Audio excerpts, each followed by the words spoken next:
நமது அஸ்ட்ரோ சந்திரா சேனலுக்கு மக்கள் அனைவரையும் வரவேற்கிறோம். நான் செந்தில்குமார், என்னுடன் விபாரிஸ். இன்றைய நிகழ்ச்சியில நம்ம பேச போற தலைப்பு பாத்தீங்கன்னா ராசி பலன்கள்.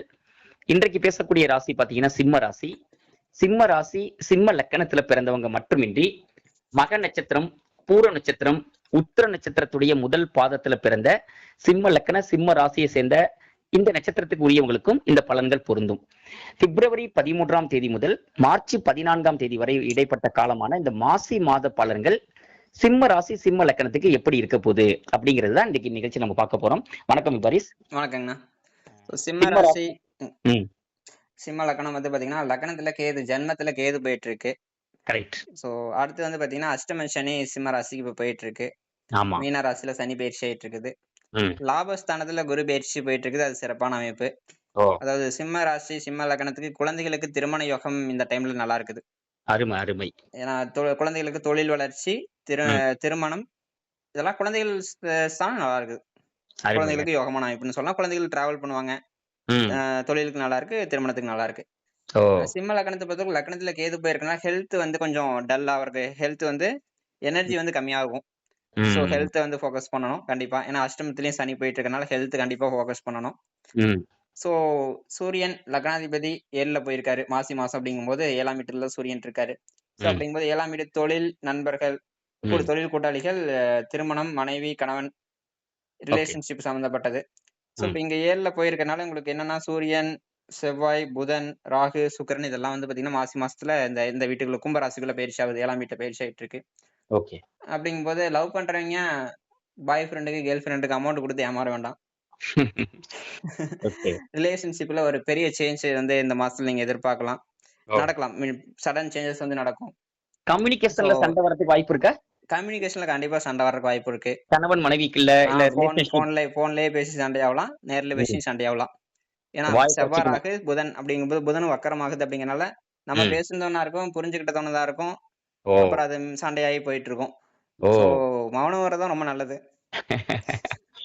Okay okay.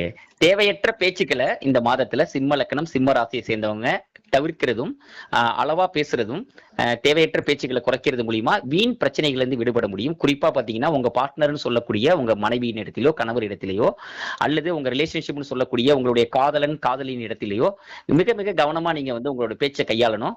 குறைவா பேசுங்க. உங்களுடைய பேச்சு தவறா புரிஞ்சிக்கப்படும் அந்த காரணத்தினால உங்க உறவுல தேவையற்ற சண்டைகளும் குழப்பங்களும் ஏற்பட வாய்ப்புகள் இருக்கு இந்த மாசி மாதத்துல. அதுல வந்து ரொம்ப ரொம்ப கவனமா இருக்கணும். விவாரி சொன்னாங்க அந்த கேர்ள் ஃப்ரெண்ட் சார்ந்த விஷயங்களா இருக்கலாம், கம்யூனிகேஷன் சார்ந்த விஷயங்களா இருக்கலாம். ஸோ இதெல்லாம் வந்து பார்ட்னர்ஷிப் சார்ந்த விஷயங்கள், இதெல்லாம் கொஞ்சம் கவனமா இருக்கணும் அப்படிங்கிறத சொல்லியிருக்காங்க.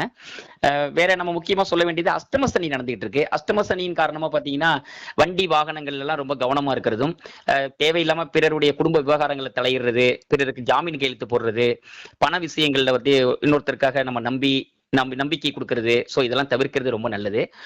நம்ம உண்டு நம்ம வேலை உண்டுன்னு இருக்கக்கூடிய ஒரு சில மாதங்கள்ல இந்த மாசி மாதமும் ஒன்று அப்படிங்கறத நம்ம புரிஞ்சுக்க முடியுது. வேற என்ன சொல்லணும் விபாரிஸ் நம்ம நேயர்களுக்கு? தொழில் ரீதியான மாற்றங்கள் நிறைய வாய்ப்பு இருக்கு. தொழில்ல வந்து பாத்தீங்கன்னா ஏன்னா கிரகணம் வந்து பாத்தீங்கன்னா பிப்ரவரி 17ஆம் தேதி நடக்குது. அருமை. சோ கும்ப ராசிக்குள்ள சந்திரன் பகவான் போகிறாரு. அப்பதான் போன உடனே கிரகணம் நடக்குது. 2 நாளைக்கு அங்க சந்திரன் அங்கதான் இருப்பாரு. அப்படிங்கும்போது பிப்ரவரி 17, 18, 19 எல்லாமே இந்த 7ஆம் வீட்டோட சம்பந்தப்பட்ட விஷயத்துல கிரகங்கள் அதிகமா இருக்குது. சந்திரனும் கூட இருக்காரு அப்படிங்கறதுனால தொழில் ரீதியான முடிவுகள் எடுக்கிறது வந்து இந்த மாசத்துல வேண்டாம். ஏதாவது புதுசா ஒரு பிசினஸ் டீல் கான்ட்ராக்ட் சைன் பண்றதோ யோசிச்சு சைன் பண்ணுங்க. டாக்குமெண்ட்ஸ் எல்லாம் நல்லா படிச்சுட்டு சைன் பண்ணுங்க. ஏன்னா தேவையில்லாத சீட்டிங், ஒரு ஏமாற்றம் தொழில் பார்ட்னர்னாலயோ இல்ல புதுசா ஏதோ ஒரு தொழில வந்து ஏமாற்றத்துக்கான வாய்ப்பு இருக்குது. சோ தொழில் ரீதியான விஷயங்கள்ல வந்து 1க்கு 2 டைம் அவங்க என்ன சொல்றது அந்த கான்ட்ராக்ட் எல்லாம் படிச்சு பார்த்துட்டு கொஞ்சம் கேர்ஃபுல்லாவே டீல் பண்றது ரொம்ப நல்லது. முடிஞ்ச வரைக்கும் இந்த மாதத்துல ஒத்தி வச்சு அடுத்த மாதம் அடுத்தது அதுக்கப்புறம் பிறகு பாத்துக்கலாம் அப்படிங்கறத சொல்ல வரோம். கண்டிப்பா திருமணத்துல வரன் பார்த்துட்டு இருக்காங்க அப்படின்னா அகைன் திருமணத்துக்கான இத்தனை கிரகங்கள் உட்கார்ந்துருக்கனால திருமணத்தையும் கொண்டு வர்றதுக்கு அமைப்பு இருக்கு. சரி. விஷயம் இருந்தாலும் இந்த கிரகங்கள்லாம் வக்கரமா இருக்கனால முடிவு எடுக்கிறது கேர்ஃபுல்லா பார்த்து யோசிச்சு முடிவு எடுங்க. ஆசையால ஏமாறுறதுக்கு வாய்ப்பு இருக்கு. ஓகே. பங்கு சந்தை சார்ந்த விஷயங்கள்ல ஈடுபட்டு இருக்கக்கூடியவங்களுக்கு 5ஆம் வீட்டு அதிபதியான குரு பகவான் 11ஆம் வீடு லாபஸ்தானத்துல வக்கரமாகி இருக்காரு. அவங்களுக்கு ஏதாவது நம்ம கருத்து சொல்றதுன்னா என்ன சொல்லலாம்? பங்கு சந்தை பொறுத்த அளவுக்கு 5ஆம் வீடு குரு வந்து 11ஆம் வீடு இருக்க லாபஸ்தானத்துல வந்திருக்கிறது சிறப்பான அமைப்பு தான். யோகமான அமைப்பு தான். ம். ஓகே தான். இது வந்து ஆவரேஜான டைம் தான். ஓ. பட் விஷயம் என்னன்னா, மத்த திசா புத்திகள் அவங்களுக்கு எப்படி இருக்குதுங்கிறத பொறுத்து ம். பார்த்துக்கணும். பட் நெகட்டிவா மனி ரிலேட்டட் விஷயத்தில் ரொம்ப நெகட்டிவா நான் சொல்லல. ஏன்னா 5ஆம் வீட்டதி ஸ்டாக் மார்க்கெட் சம்மந்தப்பட்டது. குரு வந்து 11ல உட்கார்ந்திருக்காரு. சிறப்பான அமைப்பு. வக்கரமா இருக்காரு.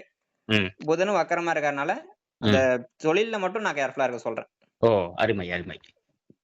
ஓகே.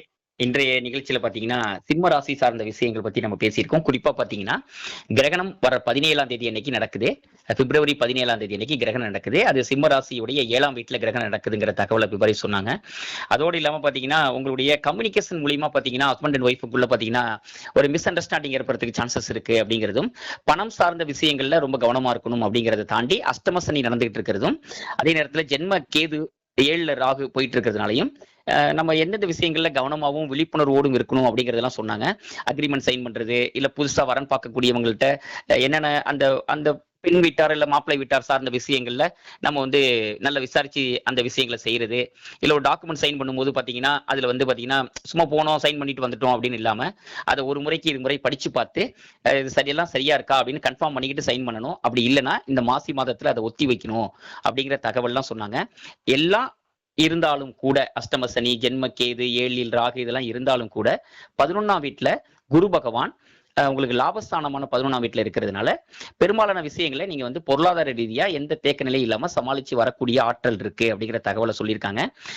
உங்களுடைய ஜனனகால ஜாதகத்துடைய திசா புத்திகளுடைய வலிமைக்கு ஏற்ப இந்த பலன்கள் உங்களுக்கு வந்து மாறுதலுக்கு உட்பட்டதாக இருக்கலாம். நீங்க அதையும் நீங்க செக் பண்ணிக்கணும் அப்படிங்கிற தகவலையும் சொன்னாங்க. சோ நேயர்களுக்கு இந்த நிகழ்ச்சி ரொம்ப பயனுள்ளதா இருக்கும்னு நாங்க நம்புறோம். இது போல ஒரு நல்ல நிகழ்ச்சியில் மீண்டும் சந்திக்கும் வரை நன்றி, வணக்கம்.